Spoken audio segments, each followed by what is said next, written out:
Hey everybody, welcome to the stream. This is Jacob, Rice JD, Bridge Gaming. So I talk about, through most of my streams, how the goal of Bridge School Online is to bridge education, cultures, countries, many different fields, but education and gaming on Facebook Gaming. Now, I've not really done a lot with the education aspect of that, how education relates to the games, how video games relate to education. They absolutely do. And if you see the recent games we played where you're in a Roman imperial setting, understanding the history of that setting, understand the thought that goes into developing these games, the questions that are asked, the stories they tell, they're not random. There's a history behind them. Education and gaming come directly together when you start talking about VR and VR in the classroom. VR gives a virtual environment that is infinitely manipulable. You can change it, you can customize it, make it your own, just like you'll see tonight when I show you my virtual classroom. What I'm going to show you is an extension of a project I began in China in 2018.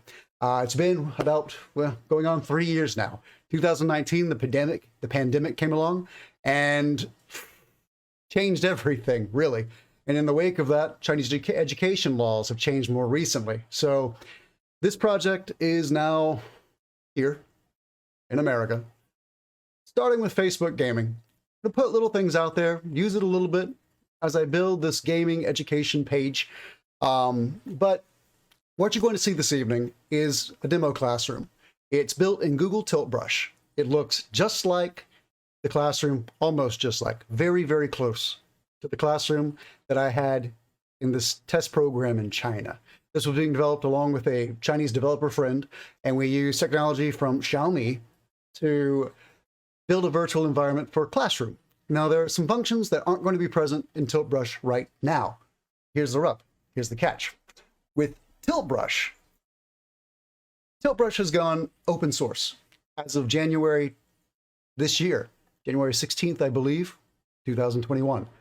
That means with an Apache 2 license that it's open for everyone to use, to develop, and to use as a foundation for other projects, which is really good timing for the way things have laid now with Bridge School Online. Anyway, let me show you what this is like. Let me show you why I don't believe VR education is the future. I don't believe that all kids one day will sit at home and take classes on a VR headset. I think there's too much to be said for classroom interaction direct with other students, even if they're in a classroom, VR classroom, where they can see one another, interact with one another, which they can do, by the way. There's still something about the physical classroom, going to the institution, going to the school, meeting the teachers, talking to the teachers, and directly being taught, observed, and worked with. But VR can come very close in situations like the pandemic, when we cannot go to physical schools, physical classrooms.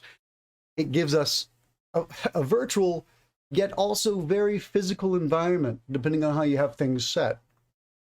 And for, again, people who do not have access to classrooms due to pandemics, due to other issues going on in their countries, be it war, be it where they live and not having school resources to distribute.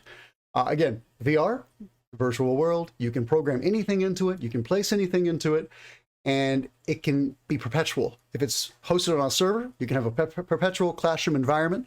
If it's just on your home computer, and you take that hard drive with you, or if you load it to the cloud and take it with you that way, to any country that allows you open internet access to access your files, download them to your computer that you're using there, then it's a perpetual environment for you that you can easily use and transfer from location to location.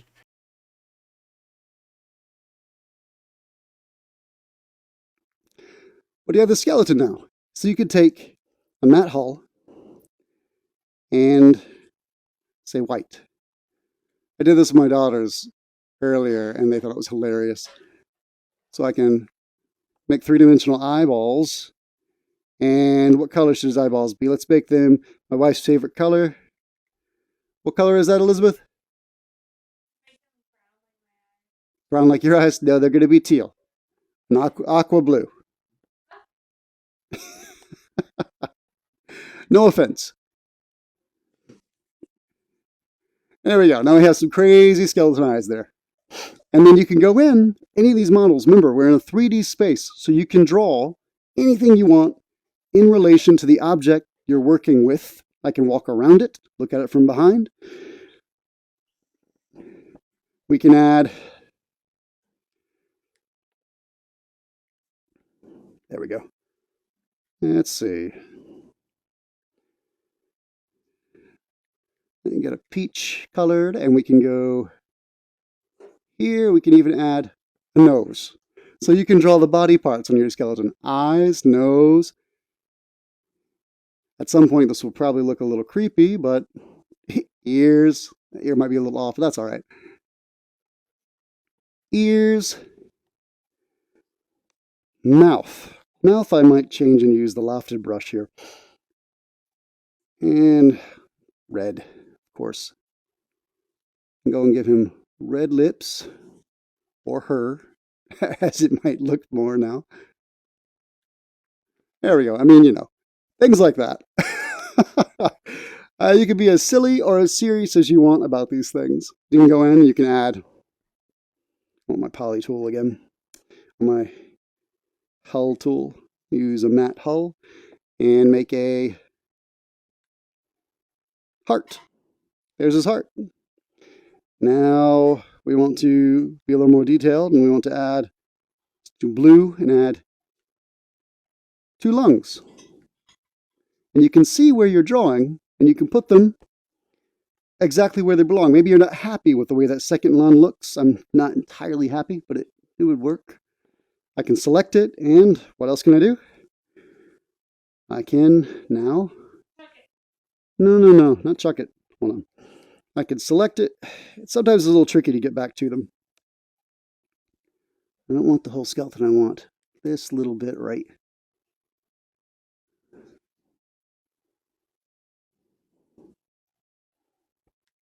There.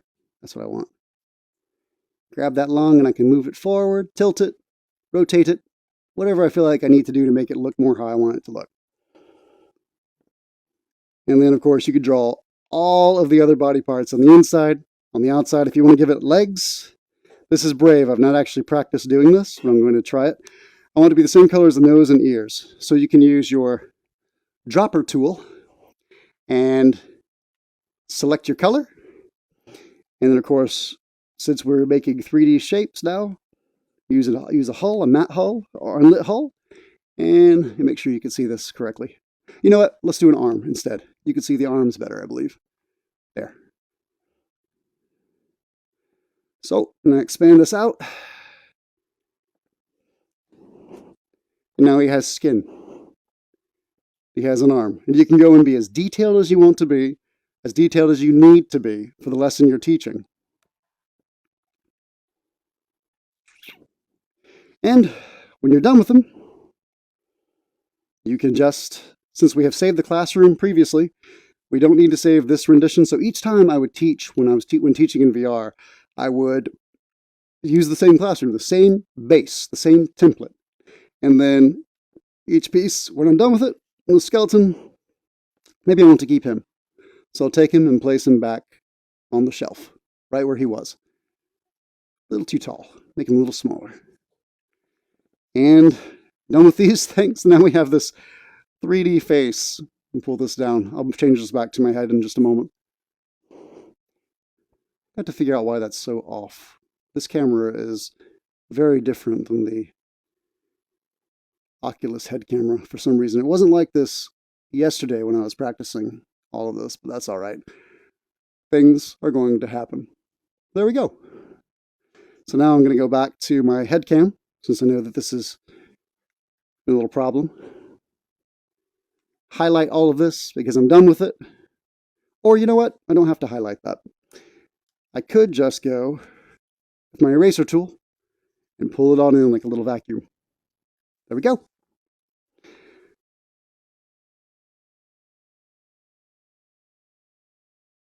So you can use your matte hull. It's always the easiest way to go about it if you're making a 3D shape. You can draw it. It's often much more difficult to draw than it is to just use 3D hull here. So we're going to make a volcano, but we want, what color is a volcano's dirt? Brown? So make it an orangish brown here. So this is one way to do it. We have a nice cylindrical but imperfect volcano. Now, what I often like to do, though, is I like to draw, I might prefer to use the lofted brush so I can leave a circle in the middle. Maybe I want a caldera on my volcano. So I can do that, and then there are different ways you can do this. Down to here, and maybe I'll just color in this area. And if you think about this like art, not like you're actually trying to make a perfect volcano, then you can get away with some of the imperfections, if that bothers you. It doesn't bother me. Do that, and then maybe I can go, and you have options from here. Then maybe I want to make a hull, draw it downwards. That's way too big.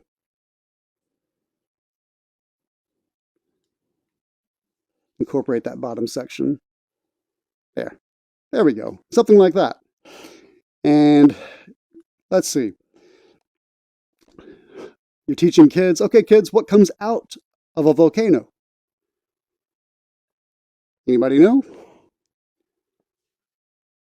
That's right, lava, fire. So let's find a nice orange fire color, kind of orangey red fire-like color here like this. And we're going to go to, we have a few options here. Let's go ahead and we'll just use fire.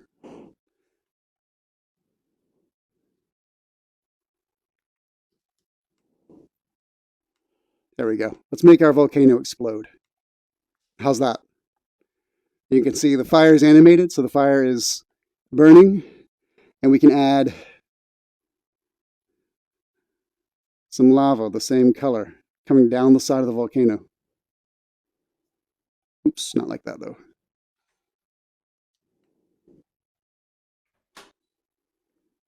And you can change the size of the flows. A small flow here in the middle. And draw one over here so you can see it very well on the camera you're viewing from. Here, and you can go all the way around, or as much as you need to, depending on how you're teaching this. And maybe you want to add a different color, so you have a different colored flow, a deeper red flow, to add a little bit more character to it.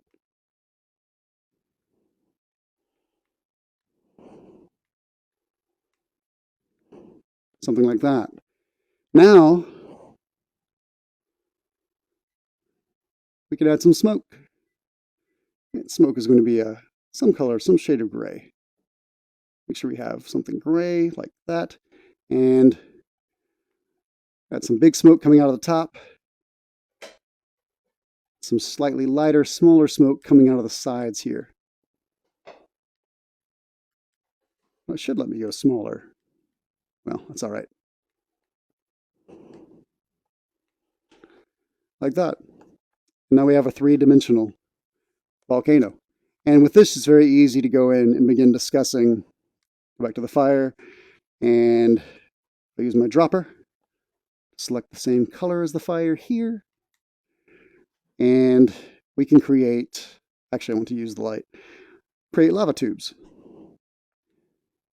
And show how magma flows under the Earth's surface. And then it goes up into the volcano. And down. You can even draw arrows with light, how it's forced upwards due to the pressure in the Earth. And then it goes down the sides of the volcano. I should draw this over here so you can see that arrow better. But there you go. These are just a few lessons I've taught in VR. I've taught more than this. But these are some of the ones that I enjoyed the most, and for me are the most memorable. The kids loved when I did this with it was a class of 5th graders, and I did it with a 6th grade class also. They really enjoyed the interactive, moving, animated volcano. The smoke, you can almost blow it. so you can see it from my perspective. I'll turn off the camera. There, and you see you can walk around it. Notice I didn't draw anything over here. No need to. Wasn't facing you. But then you can go underneath it. You can look under it. Oh, and you can even animate below if you have need to. And let's say you're discussing it and maybe someone in your class has trouble seeing it. You can highlight it. Get a bigger highlighter tool. Highlight it. Now here's the really neat thing. Anything you create in Tilt Brush, you can make it bigger. So now we have a massive volcano. I can deselect and you can see exactly what we just made. We can put it anywhere in the room. We can get rid of it, throw it away, or I can keep it for talking about later by putting it on my desk or wherever you choose to put it. This is how I use the desktop in the VR classroom. I like to use this space for things I'm actively working on, or things I've done in class that day, or things I need to lay out to plan for future classes. Right now, it takes a little time to train yourself to use this correctly. As you saw, my camera was in the wrong, well, for some reason today it was in the wrong place. When I did test streams earlier, it was in the right place. So that's something I'm not sure why that perspective changed, but it did. Something with OBS, maybe. Maybe I did an OBS update in between. Things tend to always move around a little bit with those. Did I miss any questions? Everything's okay. Looking good. Good. And two, just being able to interact with viewers through the comments and see my OBS output and see my screen outputs, my desktop monitor outputs in Tilt Brush, which again, doesn't take a lot of computing power to do it, processing power to do it, and also the coding for it being, since it's already existing Unity code, I don't expect it to be very difficult to do. If we're importing 3D models, or if we're importing 3D videos and things into Tilt Brush as it is, not something that I think is going to be very difficult to figure out. So hopefully in the not too distant future, I can figure that out and add that to the classroom. Makes it just a little more immersive, I feel like, and being able to monitor my motions without having to remove the headset so many times. But you can see the state of teaching in Google VR or Tilt Brush VR now. It's possible. You can do it. It's effective. I'll watch the video. I need to look at my placement. And the next time we do this, we'll do it again after Thanksgiving holiday. My family, we're all going back to visit our bigger family. Have a big meal, lots of turkey. So come back fat and heavy, and we'll do this again. I'll start designing some lessons, teach a few lessons. I don't know if they'll be an hour long, an hour lecture, probably more like a half hour in-depth detailed lesson about something. So if you have any ideas, let me know. I can do thousands of ESL topics off the top of my head, but I'll start thinking about a series of things I can do. Something that might be of interest to people who do frequently watch, friends and family also. Do a little interview back home, see what people think. I'll also start posting videos that show, they're how-to videos, show how to do different things in the Tilt Brush environment, things you could use in the virtual classroom, and go from there. Make sure you comment, let me know what you like, let me know what helps you, and do what I can to show you. I'm Jacob, Rice JD, Bridge Gaming, Bridge School Online. Hope you enjoy this convergence of Bridge Gaming and Bridge School Online, and how gaming has a lot to do with education nowadays, and how you can use games, Tilt Brush, graphic design environments as an at-home virtual classroom. See you next time. Take it easy. Happy Thanksgiving. If I don't see you before, tomorrow morning, 10 a.m., we're going to continue the Forgotten City story, probably finish that story game, and then it's off to the home, to the family home for Thanksgiving. We'll be back Sunday and back to regular streams on Monday. You guys take care. Take it easy. Catch you on the flip.